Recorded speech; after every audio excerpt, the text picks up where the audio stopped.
Hola a todos y a todas. Estamos en la cuarta entrevista ya de este curso de Urbanismo Inclusivo, Urbanismo para las Personas de la Federación Asturiana de Concejos y nos acompaña en esta ocasión Fermín Blanco. Fermín, buenas tardes, ¿qué tal? Buenas tardes, Almudena, ¿qué tal?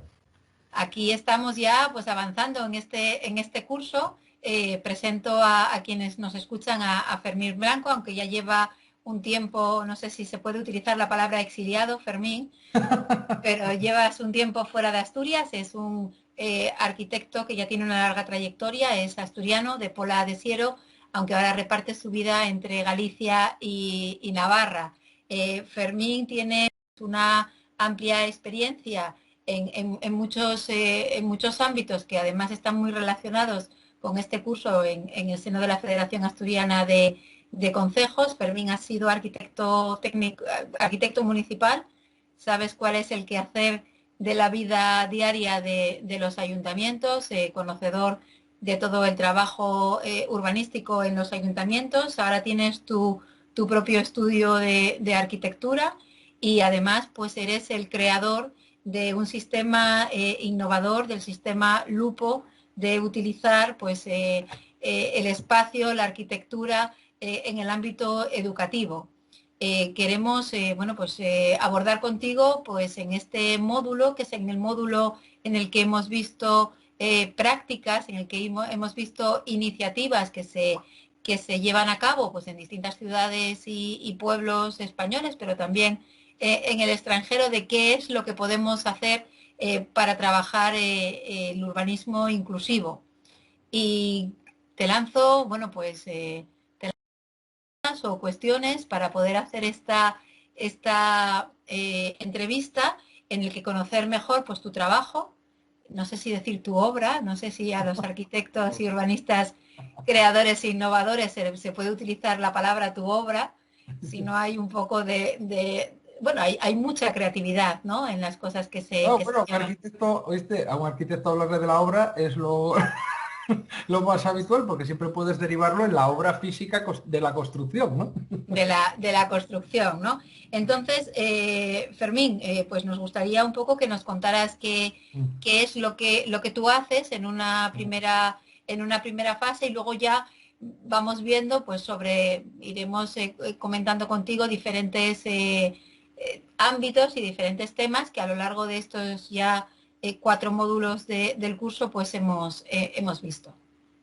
Vale, pues yo la verdad es que como a la vista de los módulos, lo que hago por su naturaleza, ¿no? Yo me defino en las redes sociales como periférico de nacimiento y arquitecto de vocación, pero es que soy periférico ya como soy de nacimiento, pues ya tengo esa cosa de la periferia metida en todo lo que hago. Entonces siempre tengo la sensación de estar en la periferia de mil cosas, en la periferia del urbanismo, en la periferia de la educación, en la periferia de la sociología, de muchos temas. Entonces yo sin querer haberlo proyectado así, digamos que mi vida profesional, como acabas de decir, pues va pasando por ámbitos que a priori pues son diferentes y desde la administración local, con la que sigo trabajando y colaborando intensamente, al mundo académico. No soy profesor, soy doctor y soy profesor en la universidad y entonces eso me liga a mis asignaturas sobre la construcción. Y luego el mundo del arte, la cultura y los museos, que es lo que a mí me ha ligado al arte y sobre todo a la educación, que es en lo que trabajamos mucho, ¿no? Entonces, todas esas tres patas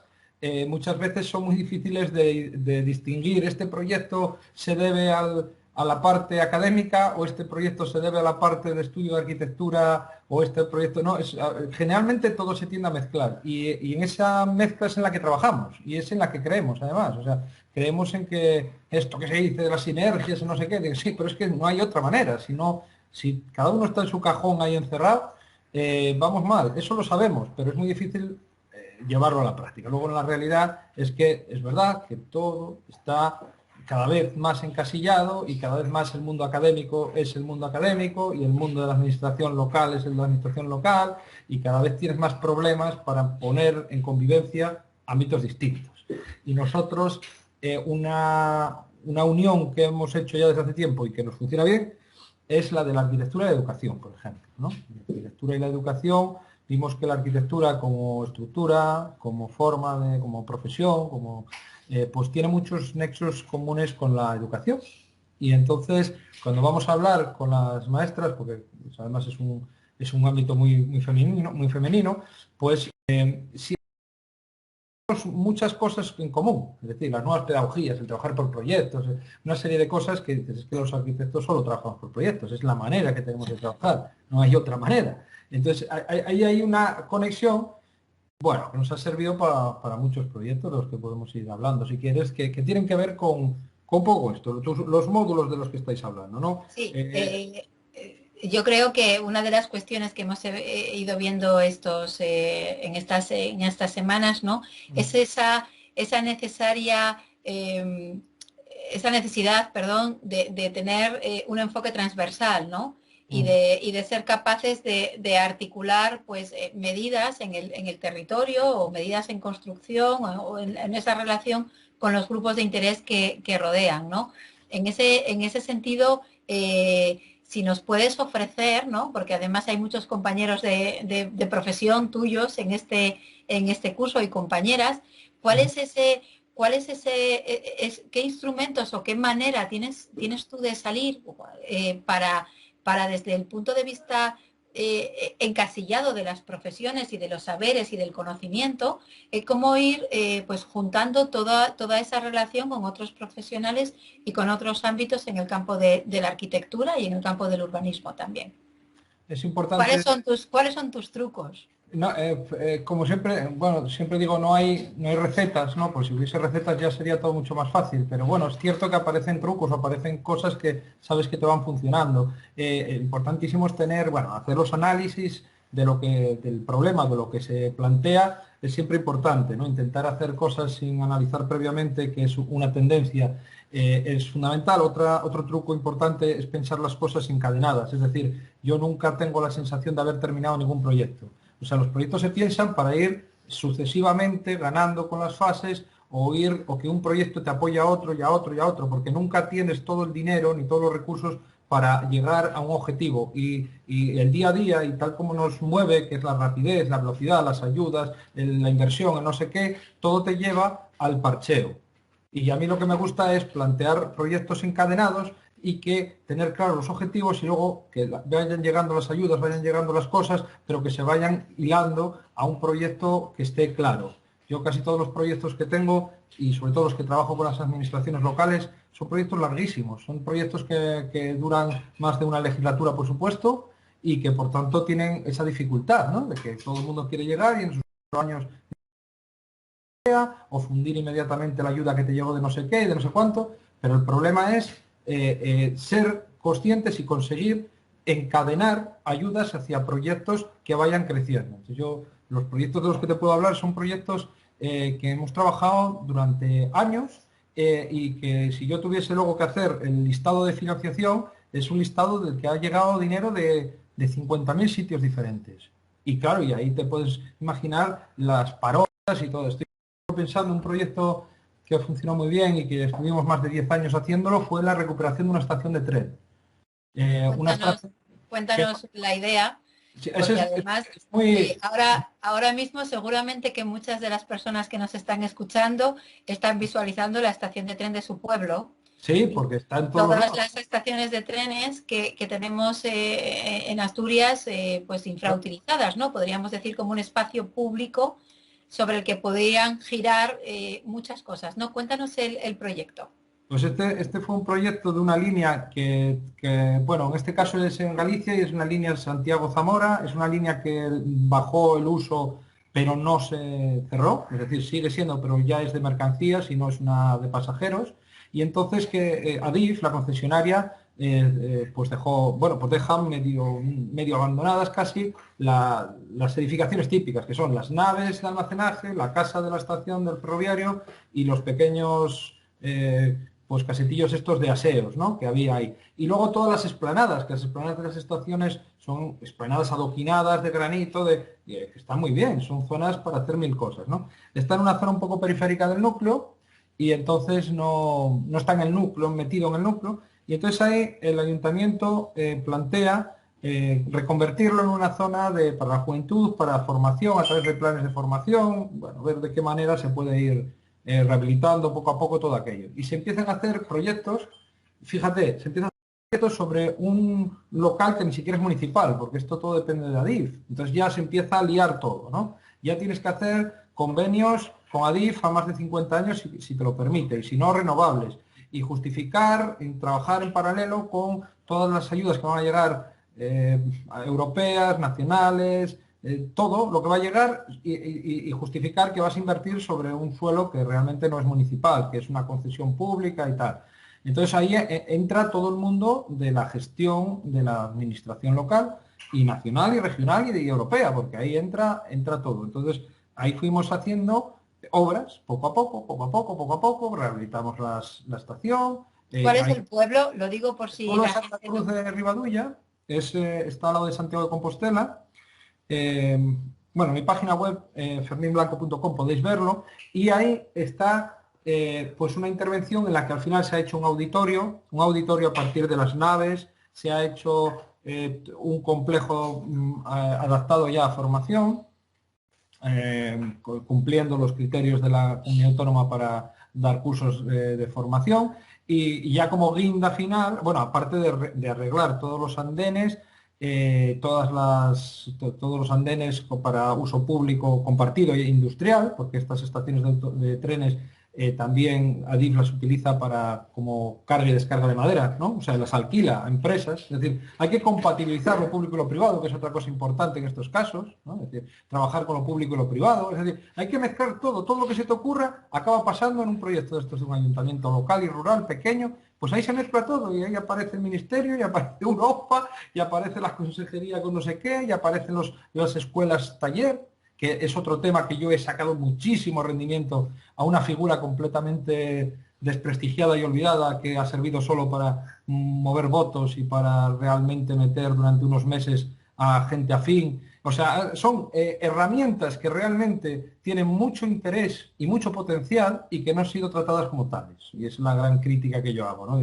Yo cuando estoy en una administración veo la gran capacidad que tenemos de recursos y lo mal que los gestionamos muchas veces. O sea, simplemente con lo que tenemos podremos hacer un montón de cosas.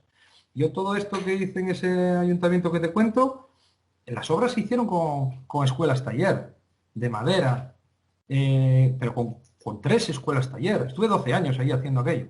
Y al final la última guinda fue un tren que nos cedió un coche que nos lo cedió el Museo del Ferrocarril, que había dejado su vida útil y lo tenían en la estación de Monforte ahí abandonado.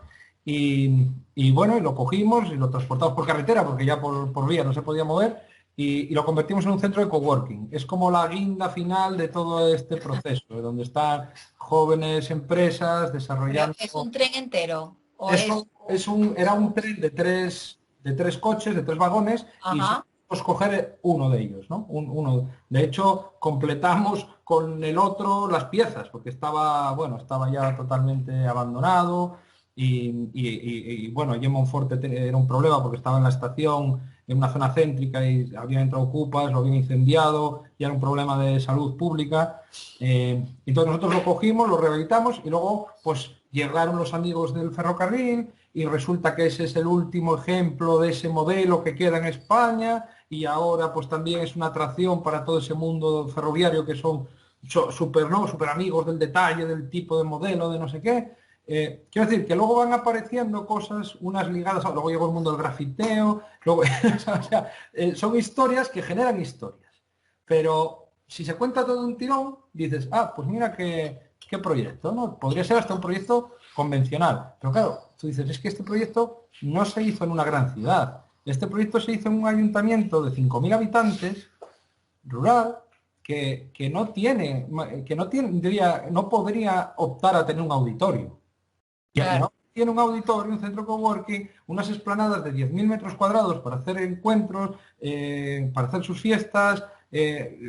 Durante el proceso que duraron las obras se estuvieron utilizando, que era una cosa simpática, mientras se iba rehabilitando la nave y tal, las fiestas y los encuentros de las asociaciones de vecinos se hacían allí, en la nave. Entonces ya eso es otro tema importante. Te daba así algunos consejos de los que yo hago, otras cosas, y de esto yo he aprendido muchísimo de los alcaldes. Yo he tenido mucha suerte de trabajar para alcaldes muy buenos, y he aprendido un mogollón de ellos. Y los alcaldes, cuando son buenos, saben perfectamente cuándo meterse en los proyectos. Y eso es una cosa importantísima, que es la comunidad, trabajar con la comunidad. Tú no puedes imponer los proyectos. Entonces yo muchas veces tenía ideas para algunas parroquias, para algunas zonas, y yo decía, mira, esto hay que arreglarlo así, ¿qué tal? Y me decían, no, que va, eso no estamos en el momento, es que no están preparados para eso, es que vamos a estrellarnos, esto no es el momento. Y pues ese termómetro, eso el buen alcalde lo sabe. Sabe cuándo puede meterse en ciertos proyectos y cuándo no, y cuándo hay que ir por un lado y cuándo hay que ir por otro. Pero claro, esos son los alcaldes que tienen visión y que apuestan. Y ya te digo que este proyecto yo lo he terminado con alcaldes diferentes. Y en mandatos distintos. En mandatos diferentes, ¿no? Lo veíamos en el, Que claro, ya, si aquí hay en muchos el, en el técnicos, módulo. En el módulo primero lo veíamos un poco, ¿no? Hacíamos un diagnóstico, un pequeño diagnóstico para un curso de introducción al urbanismo inclusivo, ¿no? Sobre cuál es la situación del urbanismo en el momento actual y en nuestro país, ¿no? Y cuál era, digamos, qué había primado frente y qué consecuencias tenía, pues, una construcción exagerada. Todos podemos pensar en, no vamos a nombrar, pero podemos pensar en equipamientos muy caros de mucho dinero que no han sido trabajados con la comunidad, ¿no? claro. Y que ahora mismo pues hay alguna administración, no solo no en Asturias, sino en todo el territorio nacional, que nos estamos un poco volviendo locos qué incluir o con qué dotarlos, ¿no? O qué hacer, ¿no? O cómo podemos esperar eso, pues grandes construcciones, estéticamente muy impresionantes, ¿no? Y además también muy, bueno, con muchos recursos, pero que algo les puede faltar, ¿no? Quizás esa relación con la comunidad, o quizás el no ser el momento, o quizás, no sé, pues una visión alejada de la visión de las personas a la hora de decidir esas cosas. Y falta de proyectos muchas veces. Muchas veces el dinero llega y hay que gastarlo y no hay proyectos, los proyectos se hacen rápido, mal. Yo he hecho proyectos para, por ejemplo, estoy pensando en un proyecto que hice hace años para una pasarela en una zona de Red Natura para cruzar un río, una pasarela que la había llevado una riada y me encargaron hacer el proyecto de la pasarela. Y me dijeron, bueno, Fermín, te vamos a encargar esto porque la ha llevado la riada y tenemos la necesidad de encargar una pasarela, pero realmente esto no se va a hacer. O sea, esto es una cosa que yo hago para que esté... Y se dieron las circunstancias extrañas de que de repente llegó una ayuda del ministerio para obras de Red Natura y no había ningún proyecto para obras en Red Natura. Y entonces me llamaron, oye, ¿qué vamos a hacer la pasarela? Y yo, hostia, pasarela. Pero realmente la pasarela no se hizo porque en ese momento había convicción de hacerla, ni había que unir dos núcleos, ni nada, no, o sea, cayó porque apareció el dinero. Y gracias a las circunstancias en ese momento había un proyecto ya pensado previamente, tal. Recuerdo cuando todo aquello cero, ¿no? Para Zapatero construyó un mogollón de cosas y fueron muy criticados porque dijeron, aquello fue soltar dinero a lo local para mover la economía local y se hizo atropelladamente y muy mal. Yo, bueno, pues yo, que en ese momento tenía un mogollón de proyectos con ayuntamientos, me vino fenomenal, porque pude impulsar, porque los tenía, porque estaba trabajando para ayuntamientos que se estaban anticipando. Nadie está pensando en el plan Zapatero. Tienes que pensar que a lo mejor sí que tienes que ser optimista. ¿No? Tienes que pensar que a lo mejor sí que algún día entra dinero y tienes que estar preparado. No puedes estar en un episodio constante pues no sé, de funambulismo, de ahora saco esto por aquí, ahora por allá, ¿no? Un poco como lo de la estación de Oviedo, ¿no? La entrada de Oviedo, ¿no? Que decir, ahora entramos por la mitad de la nave de la Vega, y ahora eso es como ideas, ¿no? No, coño, no, es un poco seriedad en todo esto, ¿no? Yo todo esto que decías lo cuento mucho porque sabes que nosotros estamos ahora trabajando muchísimo con escuelas, con los colegios, los patios de la escuela. Y una de las cosas que siempre sale es, en los últimos años hemos construido un mogollonazo de cosas, como dices, hay centros cívicos por todos lados, hay centros de mancomunidad, hay muy buenos museos, tenemos museos en la cara, en la imagen, en el imaginario en los últimos años en mogollón de sitios. Centros de interpretación y tal. Pero las escuelas, no tenemos muchas escuelas nuevas. que digas, wow, la escuela de no sé dónde, ¿no? Pues pensar en el museo de tal sitio, de tal otro, pero no, el mundo de la escuela no pasó por este boom, no hay grandes escuelas nuevas, ni hay grandes centros, no, la escuela es todo lo contrario, ha quedado ahí abandonada y se ha ido envejeciendo, y entonces cada uno de nosotros puede acordarse de la escuela a la que fue, que en el mejor de los casos es una escuela que a lo mejor algunos de nosotros hasta inauguramos, o casi, porque son escuelas de los 70, muchas, pero, Eh, pero todos visualizaremos, ¿no?, las escuelas de ladrillo rojo. vale, entonces hay muchas, ¿Quién no fue a una escuela de ladrillo rojo, no? Bueno, pues claro, esas escuelas, desde entonces hasta hoy, en los últimos 30 años, 40 años, hubo muy poca innovación. Es decir, lo que hay es un abandono, un envejecimiento progresivo, y lo que se les ha ido haciendo es meter temas de accesibilidad, meterles ascensores, se ha ido cubriendo algún patio para que no se mojen los críos cuando llueve, pero todo parches, un parche detrás de otro, un aulario, el gimnasio se ha convertido en comedor cuando llegó la necesidad de que haya comedores, pero no hay grandes ejemplos de educación, de arquitectura educativa en clave arquitectónica. Y eso es en lo que estamos trabajando ahora, un proyecto que se llama Maestra de Obra, que pone en común los intereses pedagógicos de los profesores con la arquitectura del centro y el patio escolar, que es el origen de la educación urbana que reciben los niños y las niñas, porque cuando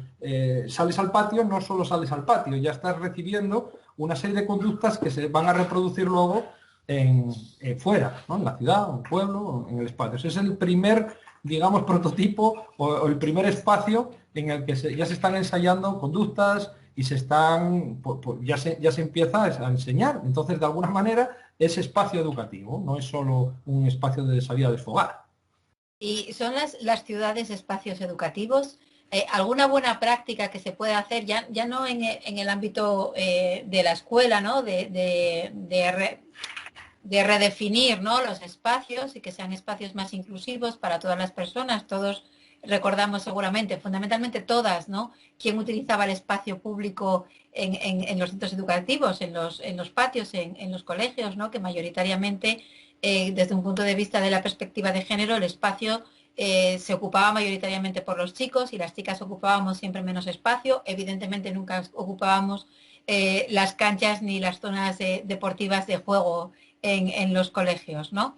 Pero más allá de la escuela, ¿podrías decirnos alguna buena práctica que conozcas o alguna idea en la que podáis estar trabajando porque lo hemos abordado también en las jornadas del curso, de procesos de participación y de implicación, ¿no?, de niños y niñas en la creación de ciudad?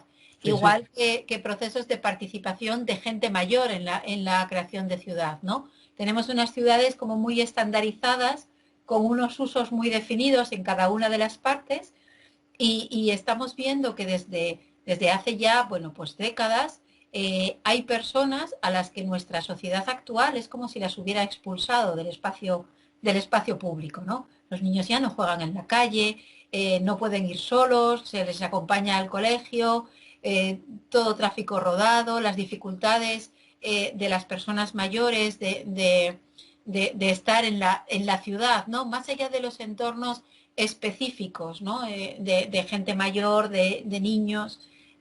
Yo escuchaba hace poco como que parecen como que los parques son incluso un reducto artificial para sacar a los niños de la ciudad y decirles cómo, de qué manera tienen que jugar, qué tienen que hacer, y ahí te enlazo ya pues y que nos hables un poco de Lupo, ¿no? Y cómo podemos volver a recuperar espacios para estos colectivos y hacer ciudades que sean amigables con la infancia y con las personas mayores. Sí, ahí hay un mogollón de temas. Mira, claro, es que es un tema súper rico. La evolución, primero, lo que nosotros recordamos, nuestros recuerdos de gente cuarentona de nuestra infancia, incluso ahora hay cosas que incluso están peor. Eso de que antes los niños ocupaban la zona central y tal, eso sigue ocurriendo un mogollonazo de parques a día de hoy. O sea, eso sigue, no es que sea una cosa de hace 30 años, eso sigue Sí, pasando. sí. En la imagen que muchos podemos tener de nuestro patio de escuela, si fuésemos a visitar nuestro patio de escuela, el nuestro, el propio, a día de hoy, seguramente encontraremos un patio mucho peor del que recordamos. ¿Por qué? Porque seguramente gran parte de la parte naturalizada del parque a día de hoy ya fue hormigonada y asfaltada, en una continua lucha en favor del mantenimiento, pues de quitar árboles y césped. Esto me lo estoy encontrando en mogollón. Y esto, lo mismo que te hablo del patio, te hablo fuera, en los pueblos y en todo, ¿no? O sea, hubo un atropello a lo verde, generalmente, a los árboles, a los jardines, sobre la base de asfaltarlo todo por facilitar el mantenimiento, ¿no? Y eso va en detrimento de nuestra vida y de nuestra relación con el ecosistema. La ciudad cada vez se hace más agresiva.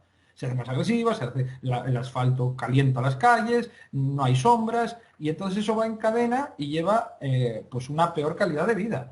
A mayores, el coche ya no es que se haya hecho el auténtico amo es que ya es mucho más, o sea, es más, ya tenía importancia antes y ahora sigue todavía es más.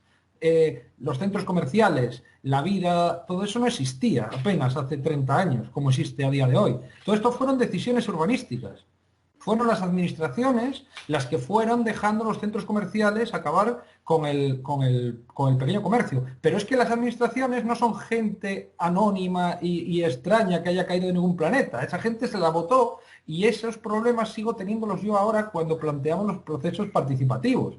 Que cuando tú crees que todo el mundo está de acuerdo en que el patio vuelva a tener árboles y que el jardín tenga árboles de hoja caduca y que se caigan las hojas en otoño, pues te encuentras que hay mucha gente que no quiere eso, que quiere que no haya árboles, que quiere césped artificial, que quiere que los niños vayan a bajar a patios, a parques con caucho, que no quieren areneros. Entonces es cuando te das cuenta que la participación tiene que empezar en la escuela y que hay que seguir alfabetizando, aunque suene pedante, aunque suene mal, a la población. Y que los procesos tienen que ser a todos los niveles. No se puede atacar solo, tiene que ser a todos los niveles, a las familias, a los niños, a los padres, a las profesoras, a las maestras. ¿Cuántas maestras no quieren tener árboles en los coles? ¿Es pedagógico? Pues no, pues son. Entonces yo, en los procesos participativos, me gusta darles el punto realista, decir, oye, que un proceso participativo es algo muy serio y es algo muy difícil. Y la gente no quiere lo bueno muchas veces, lo que debiera ser lo ideal desde un punto de vista técnico. Y los procesos participativos no es democracia directa. Tú no te operas si te vas al hospital y levantas la mano y si 4 dicen que te quites el riñón, te quitas el riñón. Te quitarás el riñón si lo dice el médico. Lo que pasa es que el médico necesita mucha información para tener un buen diagnóstico. Y ahí es donde entra la participación. Y ahí es donde entra el trabajo con la comunidad. Y ahí es donde hay que involucrar a todo el mundo. Y si no estamos todos de acuerdo, a lo mejor es no hacer nada y parar antes que era lo que me refería antes con lo de los alcaldes, ¿no? Dices, antes de imponer una cosa, aunque sepas que es lo bueno, a lo mejor hay veces que es mejor esperar, ¿no? Entonces, claro, todas esas cosas se van traduciendo en la ciudad y en los núcleos y cuando quieres peatonalizar, menudo apoyos que se montan por peatonalizar zonas, pero también es verdad porque a veces no hay la alternativa. Discúlpame, Fermín, estos son cosas del directo. ¿Qué pasó? Me estoy quedando sin batería en el ordenador. Sigue contando un poco el tema tú en el vídeo y a nuestros oyentes voy a por el cargador. Ah, vale. Ahora vengo. Venga, no te preocupes. Entonces, cuéntales un poquito pues el tema del el proyecto Lupo, que es el Vale. que te hemos preguntado. Un segundito, perdón. No te preocupes. Nosotros cuando vimos la necesidad de trabajar con la arquitectura y como comentaba la importancia que tiene esa relación entre arquitectura y educación, pues empezamos a trabajar en los museos con niños, ¿no? Con niños de diferentes edades, niños, niñas desde primaria, de infantil, y trabajábamos con bloques de construcción porque la manera que encontrábamos de transmitir la arquitectura a los niños era a través de construcción. Y eso se llamó sistema Lupo, que era un juego de bloques para trabajar la gran escala, que eso incluía lo cooperativo y así todos podían trabajar. Fueron realmente las pedagogas, las psicólogas, las maestras, las que nos fueron dando los índices que se estaban utilizando y que ellos consideraban pedagógicamente positivos. el sistema Lupo fue creciendo y fue entrando en los temas de participación y de transformación de espacios urbanos a través de la participación, a partir de la infancia. Todo esto que decía Almudena antes también se resume mucho en las frases de Tonucci, ¿no? Tonucci y toda su historia sobre la ciudad de los niños y toda esa fuerza de la infancia, resume todo esto de una manera muy elocuente con una frase que decía, una calle donde hay niños es una calle segura. Entonces, eso ya, de ahí ya deriva todo lo demás. Ya no vemos niños en la calle, pero si vemos niños en una calle, generalmente es porque ya no va a haber tráfico, porque la gente si deja al niño allí, es porque ya hay unas circunstancias alrededor que te dan, es como cuando aparece, ¿no? Con las algas estas que te dan el nivel de limpieza de las aguas, ¿no? Cuando aparece, ¿no? Tal alga es que estas aguas están limpias. Bueno, pues cuando aparece un niño en una calle es que hay un índice de calidad urbana muy grande alrededor, ¿no? Y por eso, pues todo este proyecto Lupo tiene un poco que ver con eso, ¿no? Con que los niños vuelvan a las calles, que no, ya os digo que no es solo un tema arquitectónico, es un tema social, que es un tema que implica muchas otras cosas, y cómo estos programas que estamos desarrollando pues van pues bueno, en relación con la comunidad, ¿no? Ahora, el último libro que he hecho tiene que ver precisamente con esto, es un libro sobre las estaferias y sobre un pueblo de Zamora que hizo una iglesia ellos solos en los años 80 por una sexta feria, que allí lo llaman lleras o facenderas, en cada sitio en Euskadi solanes, bueno, cada sitio se llama de una manera distinta, pero en el fondo es eso, ¿no? Son trabajos para la comunidad. Entonces estas cosas que no suenan tan antiguas, resulta que están cogiendo ahora una fuerza que va más allá de lo tradicional o yo creo que empieza a ser algo necesario. Claro, y estoy viendo un poco, ya estamos con toda la batería del mundo, ya he enchufado. Bien, bien. Yo creo que tengo mal el ordenador porque me salía como que sí que tenía suficiente batería, pero luego me salió el aviso de que en 8 minutos se me apagaba, ¿no? Otro de los temas que creo importante, ¿no? Es como, y que además va en referencia pues a los a las imágenes que tienes situadas en tu espalda, Fermín, Ah, eh, sí. cómo somos capaces, ¿no? O cómo podemos trabajar desde lo local en esa localidad en la que vivimos y bueno, pues muchos de los participantes son de concejos más pequeños, ¿no? No tanto de ciudad.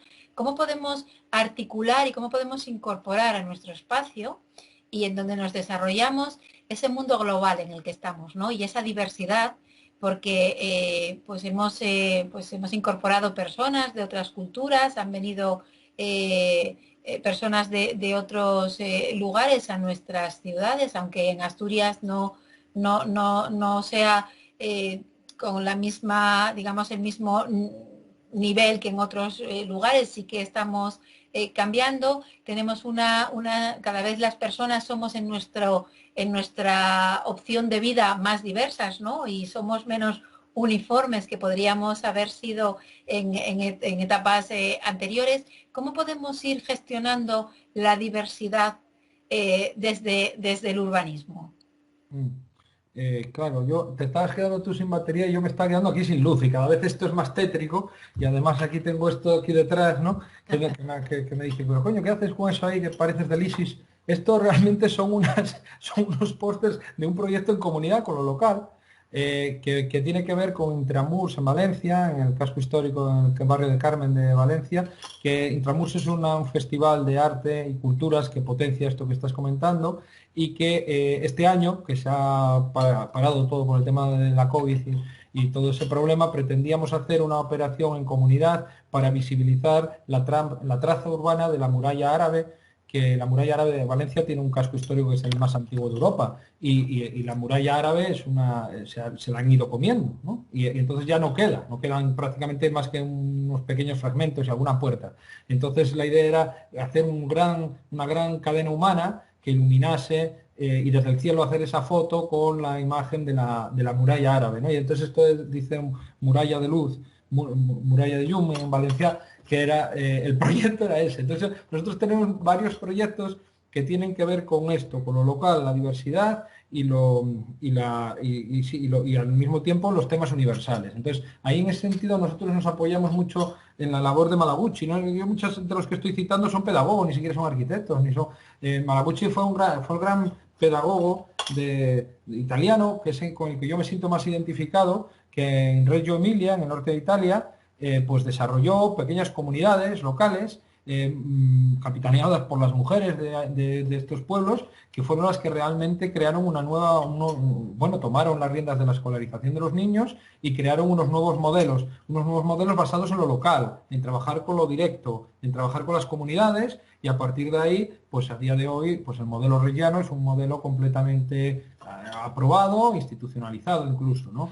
Nosotros todo lo que hacemos con Mestra de Obra tiene que ver con el trabajo con la diversidad y con lo local. Entonces, todas las transformaciones que hacemos están apoyadas en las pymes locales, en las empresas locales, los productos, en la reutilización, en intentar resolver las cosas no por catálogo, sino en función de cuáles son lo local. Y eso lo que nos está ayudando es también a entender lo próximo, ¿no? Y valorarlo, claro, porque si no todos los colegios serían iguales también, ¿no? Entonces nosotros decimos, pues si vamos a una zona, mira, una intervención que tiene así mucho éxito, que siempre nos llama, está muy publicada, es una intervención en un patio donde picamos ahí 1000 y pico metros cuadrados de asfalto para hacer unas topografías lúdicas así de tierra, que están todas con césped, y en medio de esas montañas hay unas casitas que son containers de estos de reciclado del vidrio. Porque en esa aldea, en ese pueblo, está la fábrica que hace esos containers, ¿no? Entonces nos regaló esos containers, los metimos ahí en el patio, los pintamos de verde, los tuneamos ahí un poco, pero claro, eso no es para hacer en todo. Ahora me llaman, ¿no? De todos los lados, todavía me llamaron hace poco de un colegio de Gijón, que quería hacer eso de tal. Digo, bueno, pero lo propio es que en Gijón mires qué tienes al lado, qué empresas tienes, qué familias están trabajando en qué, y entonces salga tu propio proyecto, no copies el otro ni el otro. O sea, intenta generar cosas con la riqueza que tienes dentro de tu propio, porque luego pregunta a las AMPAs, pregunta y verás que vas a tener pues la madre de no sé dónde, el padre que es carpintero, el otro que es no sé qué, y entre todos saldrán proyectos que pongan en valor la comunidad local, ¿no? Y eso es rellano, eso es Reggio Emilia 100%, no estamos inventando nada. Y ya un poco para finalizar, ¿no? Poniendo en valor lo local que dices, pero habrá que trabajar o se podrán tener una serie de principios básicos, ¿no? Y universales a la hora de trabajar con el entorno y de construir y de hacer ciudad. ¿Cuáles serían tus principios básicos que deben de seguirse o de tenerse en cuenta? Me imagino, y no te pido que me hables de la participación ciudadana, porque ya lo has ido hablando a lo largo de toda tu charla, ¿no? ¿Qué otros tendremos que tener en cuenta porque para ir caminando, ¿no? De una manera conjunta hacia los objetivos de desarrollo sostenible, hacia ese objetivo 11 de construcción de ciudades? ¿Qué es lo que tú crees que debe de existir o que se debe de hacer y qué puedes haber aportado tú para eso en cualquier sitio, ¿no? Sí, No yo lo que observo es que lo que observo es que hay una máxima por encima de todo, que es la ética, ¿no? Entonces decía Miguel Fisá, que es un arquitecto del que yo hice la tesis doctoral, él decía mi ética, mi estética es mi ética, ¿no? O mi ética es mi estética, es decir, él al final lo que haces deriva de tu propia ética profesional. Entonces, tú todo lo que en la ética, en la deontología propia de cada profesión, vas a encontrar los valores que deben ser potenciados, ¿no? Entonces, en la arquitectura debe ser potenciada la participación, sí, debe ser potenciado el ecologismo, debe ser potenciado la accesibilidad, debe ser potenciado el bajo régimen energético, debe ser potenciado todas aquellas cosas. A mí la Agenda 2030 me parece encasillada, porque está llena de números, yo la entiendo entera. Tú venme aquí a hablarme el 11. del 11 y el 12 y el no sé qué. Digo, ¿cómo el 11 y el 12? Pero tú te crees que yo soy el 11 y el 12. Yo soy todo.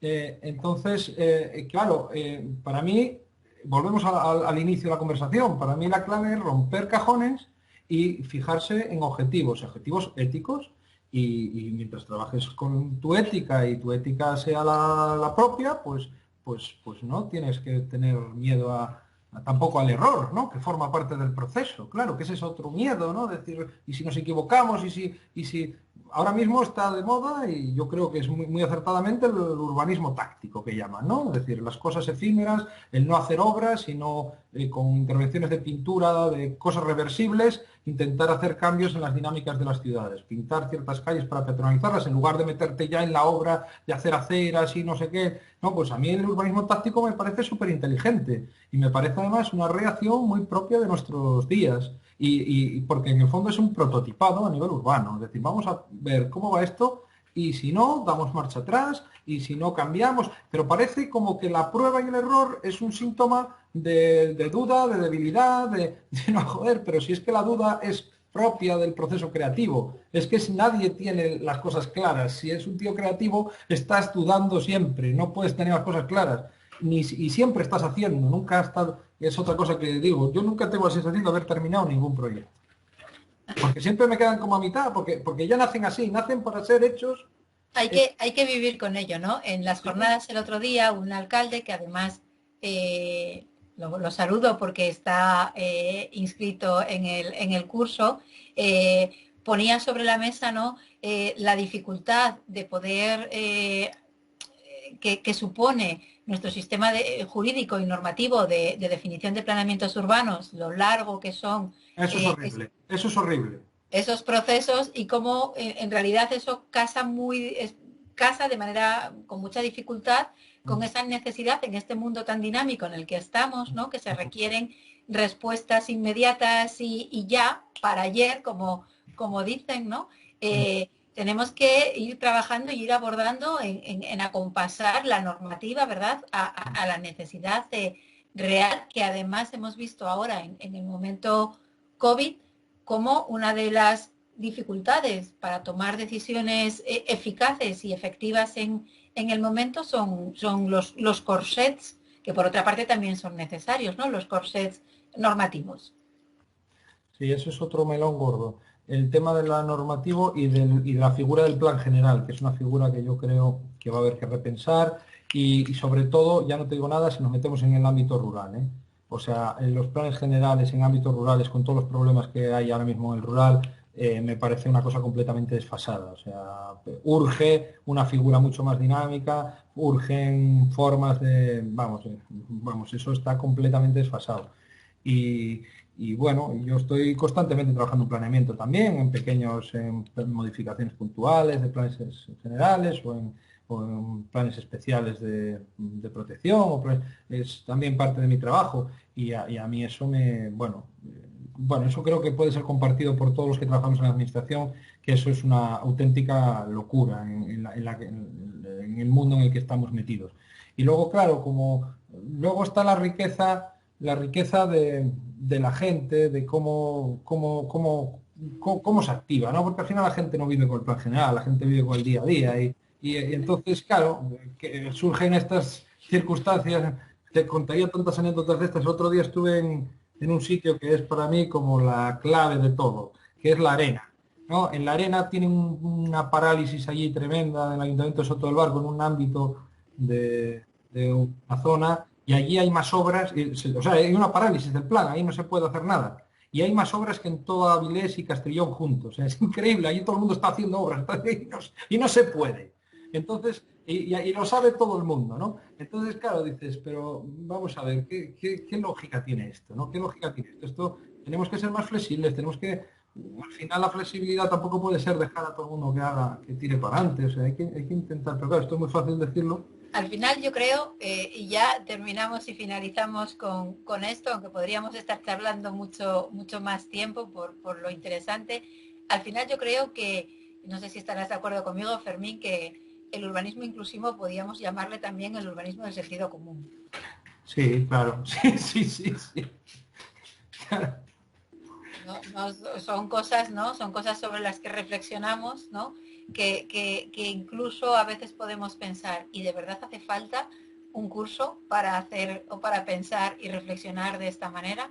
Pues yo espero que sea interesante para las personas que están en el curso y que les ayude a reflexionar y a pensar que las cosas hay que hacerlas de manera más sencilla, ¿no? Y pensando en lo que necesitan los usuarios finales, que son al final quienes van a utilizar, ¿no?, esa obra de la que hablábamos.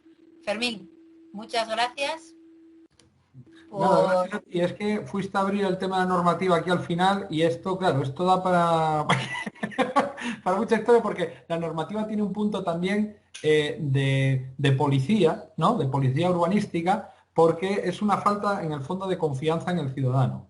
Y la falta de confianza muchas veces tiene razón de ser. Quiero decir, necesitamos una cierta madurez y una cierta cultura urbana para olvidarnos de la ordenanza, digamos, ¿no? Para que todos pudiésemos ser consecuentes y, bueno, pues actuar conforme al sentido común y que no nos lo tengan que imponer, ¿no? Pero claro, una cosa lleva a la otra, ¿no? Espero que los niños y niñas que disfruten de los patios en los que estáis trabajando, pues ya de fondo y desde el cole vayan incorporando esa madurez, ¿no?, a la hora de relacionar con el entorno de una manera sostenible. Muy bien. Pues Muchísimas gracias, Fermín. nada, Mudena, muchísimas gracias a ti y nada, espero que sirva de provecho y el curso, ¿eh? El año que viene me apunto de alumno. El año que viene, si se repite y si la Federación Asturiana de Concejos lo repite, pues yo creo que serías un excelente ponente para la jornada que se hace en el curso y además estoy segura de que meterías esa parte crítica y provocadora que es absolutamente necesaria para avanzar. Sí, bueno. Pues muchas gracias, Fermín. Venga, gracias.